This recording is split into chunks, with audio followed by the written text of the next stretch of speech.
Hello दोस्तों, welcome my YouTube channel metal 2.0 classes में आपका स्वागत है। दोस्तों, आज मैं कक्षा 10 का सामाजिक विज्ञान लेकर आया हूँ पी बोर्ड 2024 के लिए। जैसे कि आप जानते हैं कि इस पर 20 बहुविकल्पीय प्रश्न आएंगे और 20 बहुविकल्पीय प्रश्न किसी भी छात्र के लिए बहुत ही मोस्ट इंपोर्टेंट होते हैं। तो चलिए बिना देरी करते हुए हम लोग चलते हैं, क्वेश्चन को समझते हैं ताकि परीक्षा में आए तो भूले नहीं। बहुविकल्पीय प्रश्न याद भी हो सकता है और भूल भी सकता है, तो कैसे याद करें तो भूले नहीं। कह रहा है कि पहला प्रश्न है, ऑटोवान बिस्मार्क का संबंध किस देश से था। अब देखिए, ऑप्शन इतना कड़ा है कि इसमें समझना मुश्किल है। इसमें दिया इटली, जर्मनी, ब्रिटेन और फ्रांस। तो ऑटोवान बिस्मार्क एक बहुत बड़ा योद्धा था जर्मनी का, जो जर्मनी के एकीकरण में महत्वपूर्ण भूमिका निभाया था। तो यह हमारा पहला ऑप्शन, जो ऑप्शन दिया है पहले क्वेश्चन का, वो ख ऑप्शन सही है हमारा। अगले प्रश्न की तरफ बढ़ते हैं। कह रहा है, जर्मनी के एकीकरण में मुख्य भूमिका किसकी थी। मतलब अभी देखिए वही प्रश्न है, थोड़ा सा घुमा दिया है, अभी मैंने बताया भी। तो जर्मनी के एकीकरण में मुख्य भूमिका जो थी वह था, जो दिया है इसमें, जिसपे गैरिबाल्डी, नेपोलियन, विलियम प्रथम या ऑटोवान बिस्मार्क। तो ऑटोवान बिस्मार्क का ही जर्मनी के एकीकरण में महत्वपूर्ण भूमिका था। ठीक है, अगला प्रश्न है, कह रहा है, राष्ट्रवाद का प्रारंभ सर्वप्रथम किस देश से हुआ।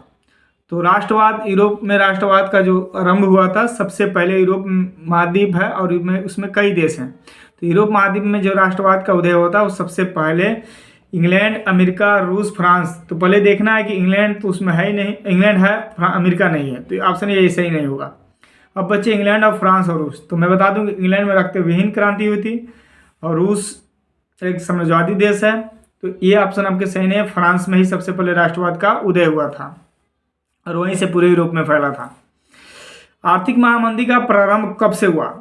इसमें दिया वर्ष 1928, वर्ष 1929, वर्ष 1930 और वर्ष 1932।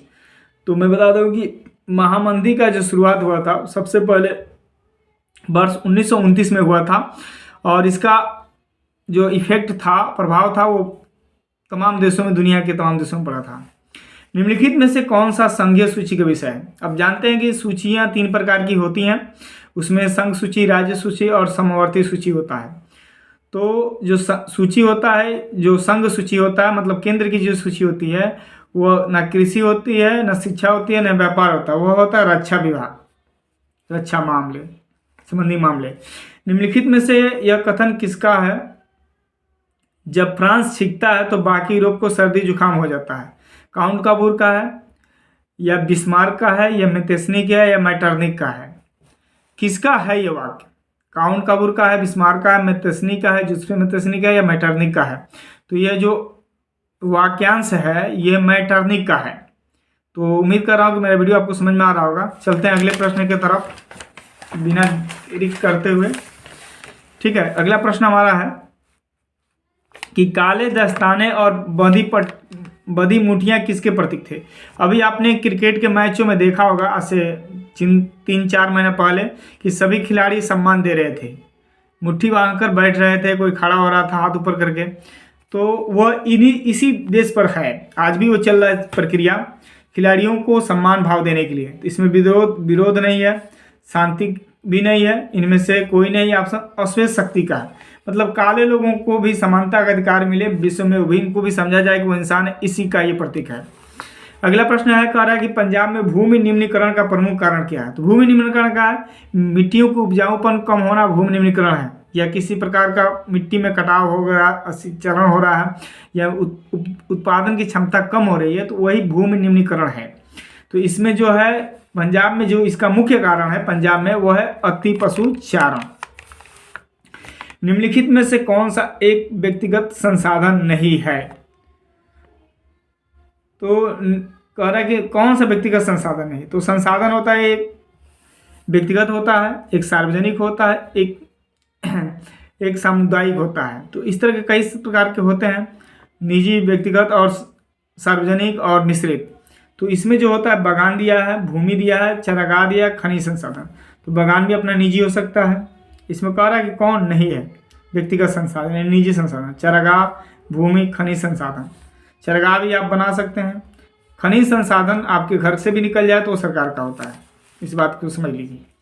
निम्नलिखित में से कपास की खेती के लिए कौन सी मिट्टी उत्तम है। कपास की खेती के लिए पूछ रहा है, सभी फसलों के नहीं पूछ रहा है। तो जलोढ़ मिट्टी दिया है, काली मिट्टी दिया है, लाल मिट्टी दिया है, लेटराइट मिट्टी दी। तो मैं बता दूं कपास के लिए और गन्ने की फसल के लिए जो सबसे मिट्टी उपजाऊ होती है वो काली मिट्टी होती है, और ये महाराष्ट्र और गुजरात राज्यों में भारत में पाई जाती है। हेमाटाइट का संबंध किस खनिज से है?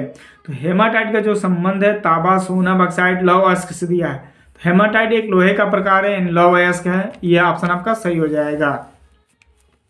अगला प्रश्न कर रहा है मानव विकास रिपोर्ट 2018 में भारत का कौन सा स्थान प्राप्त हुआ था? 125वां स्थान, 124वां स्थान, 129वां स्थान, 130वां स्थान। तो भारत का जो स्थान प्राप्त हुआ था, मैं बता दूं कि भारत अभी बहुत से मानव विकास के मामले में बहुत पीछे है, और भारत को 130वां स्थान प्राप्त हुआ था। करें एक मार्क किन वस्तुओं के लिए प्रमाणिक चिन्ह है? उपभोग वस्तु, खाद्य पदार्थ, सेवा वस्तु या इलेक्ट्रॉनिक वस्तु। तो मैं बता दूं कि जो एक मार्क है वो खाद्य पदार्थों के लिए ही प्रयोग किया जाता है और उसी के लिए प्रमाणिक चिन्ह है। अगला जो प्रश्न है निम्नलिखित में से किस प्रदेश में सीढ़ीदार खेती की जाती है? तो मैं बता दूं सीढ़ीदार जो खेती की जाती है अक्सर पहाड़ी इलाकों में किया जाता है, ताकि पानी का जमाव आसानी से पहुंच सके और रुकाव भी ना हो, पानी जितना जरूरी उतना ही मिले। इसमें पंजाब, गुजरात, हरियाणा, उत्तराखंड। तो देखेंगे तो इसमें पंजाब भी पहाड़ी क्षेत्र नहीं है, हरियाणा भी नहीं है, गुजरात भी नहीं है। तो पहाड़ी क्षेत्र कौन है? उत्तराखंड। उत्तराखंड में ही सीढ़ीदार खेती की जाती है। तो उम्मीद करता हूँ मेरे प्यारे छात्रों और दोस्तों कि आपको मेरा वीडियो समझ में आया होगा। तो आप मेरे वीडियो को लाइक करें, शेयर करें, सब्सक्राइब करें। जय हिंद।